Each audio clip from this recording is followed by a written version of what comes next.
ہم ان بالخصوص حضرت ابوبکر صدیق اور بالعموم تمام صحابہ اور اہل بیت اطہار سے؟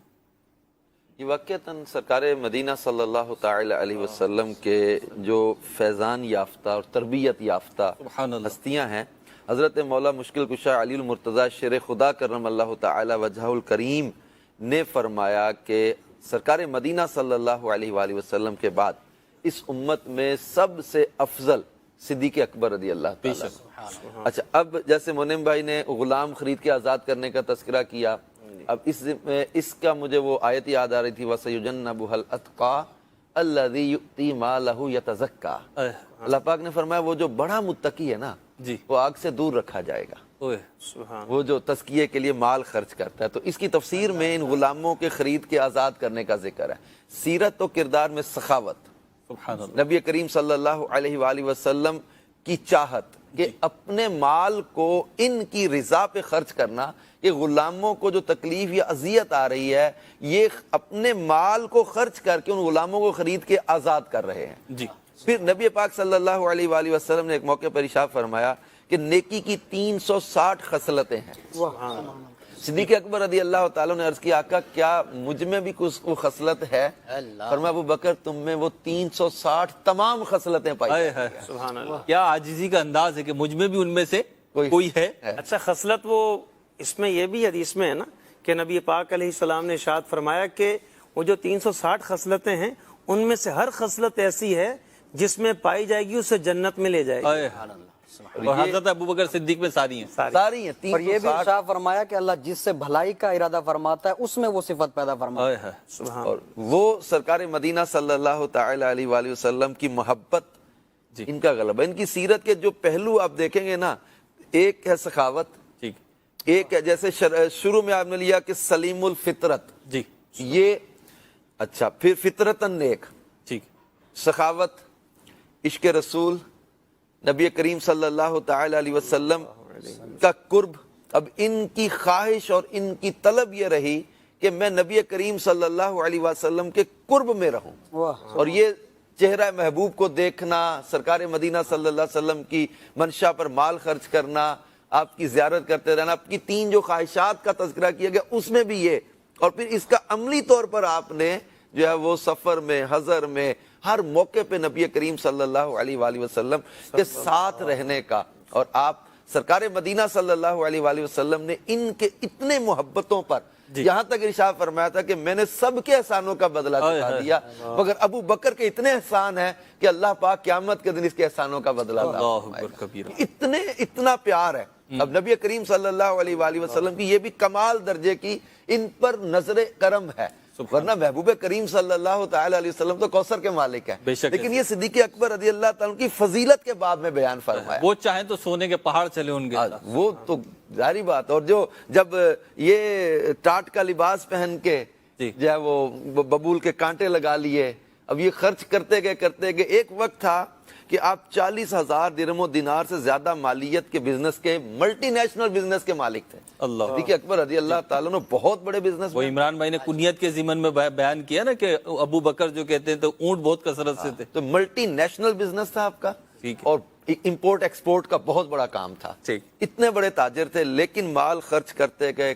نہیں، جب بندے کی پریورٹیز چینج ہو جاتی ہیں نا، اب یہاں بات ہوئی کہ we have to reach our priorities. ہماری ترجیحات دنیا ہو گئی، ان کی ترجیح محبوب بن گئے.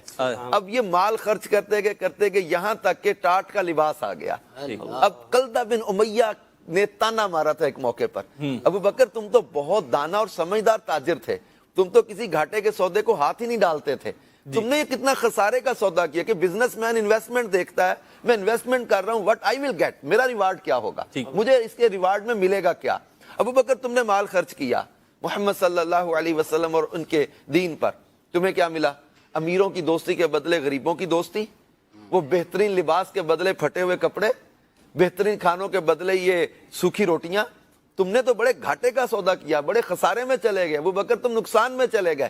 قلدہ بن امیہ نے مارا تانا، اللہ تبارک و تعالی نے محبوب کے یار کی طرف سے جواب دیا، فرمایا والعصر ان الانسان لفی خسر. یہ سورہ عصر کی تفاسیر میں لکھا ہے شان نزول میں کہ یہ فرمایا مجھے زمانے کی قسم، محبوب کے دور مقدس کی قسم، عصر کی قسم، ان الانسان لفی خسر، بے شک انسان خسارے میں ہے، گھاٹے میں ہے، جی الا الذین آمنوا وعملوا الصالحات۔ اس نے کہا ابو بکر تم گھاٹے میں، اللہ پاک نے فرمایا کہ سب لوگ گھاٹے میں مگر الا الذین آمنوا وعملوا الصالحات وتواصوا بالحق وتواصوا بالصبر۔ یہ صفات بیان کی اور علماء نے بیان کی، یہ چاروں صفات بھی صدیق اکبر کے اندر پائی جاتی ہیں، ان کی شان میں سورت نازل، اور ویسے بھی یہ سب کے لیے ایک زبردست ضابطہ حیات ہے سورت العصر۔ تو اس نے کہا تم گھاٹے میں، اللہ نے فرمایا لوگ گھاٹے میں ہیں مگر میرے محبوب کے غلام گھاٹے میں نہیں ہے۔ ابو بکر صدیق رضی اللہ عنہ ٹاٹ کا لباس پہن کے آئے ہیں اور سرکار مدینہ صلی اللہ علیہ وسلم کی بارگاہ میں جبریل امین حاضر ہوتے ہیں، اور وہ بڑا ایک پیارا منظر بنتا ہے۔ اس کا خلاصہ یہی کہ آپ نے فرمایا جبریل کیسے لباس؟ میں عرض کیا آقا اللہ کو آپ کے یار کا لباس بڑا ہی پیارا لگا ہے، اور وہ اللہ پاک نے پیغام بھیجا ہے، ابو بکر کے لیے سلام بھی بھیجا ہے، پیغام بھی بھیجا ہے کہ محبوب اپنے ابو بکر سے پوچھئے کہ کیا وہ اس حال میں اپنے رب سے راضی ہے؟ خدا بندے سے خود پوچھے بتا تیری رضا کے۔ اب یہ صدیق اکبر رضی اللہ تعالیٰ عنہ سے جب آپ نے ارشاد فرمایا نا، لوگ بیٹھے تھے، صحابہ بیٹھے تھے، آپ نے فرمایا ابو بکر اللہ پاک نے تیرے لیے سلام بھیجا ہے۔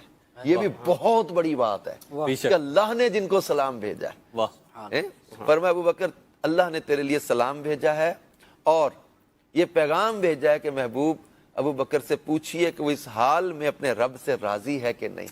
راوی کہتے ہیں سیدنا صدیق اکبر رضی اللہ تعالیٰ عنہ لوگوں میں گھٹنوں کے بل اونچا ہوئے، اور راوی کہتے ہیں میں نے دیکھا ان کی داڑھی سے آنسو ٹپک رہے تھے، اتنے آنسو بہ رہے تھے کہ آنسو بہتے بہتے داڑھی سے قطرے ٹپک رہے تھے، اور روتے ہوئے عرض کرنے لگے یا رسول اللہ صلی اللہ علیہ وسلم، ابن ابی قحافہ میں یہ جرت کہ یہ اپنے رب کا شکوہ کرے، میں اپنے رب سے راضی ہوں راضی ہوں راضی ہوں۔ 3 بار آپ نے کہا، سب کچھ خرچ کر کے بھی، اور پھر وہ تبوک کے اپنا جو وہ اس موقع پر پورا گھر کا سامان لا کر بھی قدموں میں رکھ کے ایک عشق کا بہت زبردست درس دے دیا کہ یہ کہ میرے لیے اللہ اور اس کا رسول ہی کافی ہے۔ ماشاءاللہ، بے شک ایسا ہی ہے۔ اور صحابہ کرام علیہ رضوان کی اگر ہم زندگیاں دیکھیں، اگرچہ ہمارا موضوع حضرت ابو بکر صدیق رضی اللہ تعالی عنہ ہے اور صحابہ کے امام ہیں، یہ تو ان کی تو شان نرالی ہونی ہے، لیکن صحابہ میں سب ہی میں یہ کوالٹیز اور یہ صفات کسی نہ کسی درجے میں بہرحال پائی جاتی ہیں اپنی اصل کے اعتبار سے۔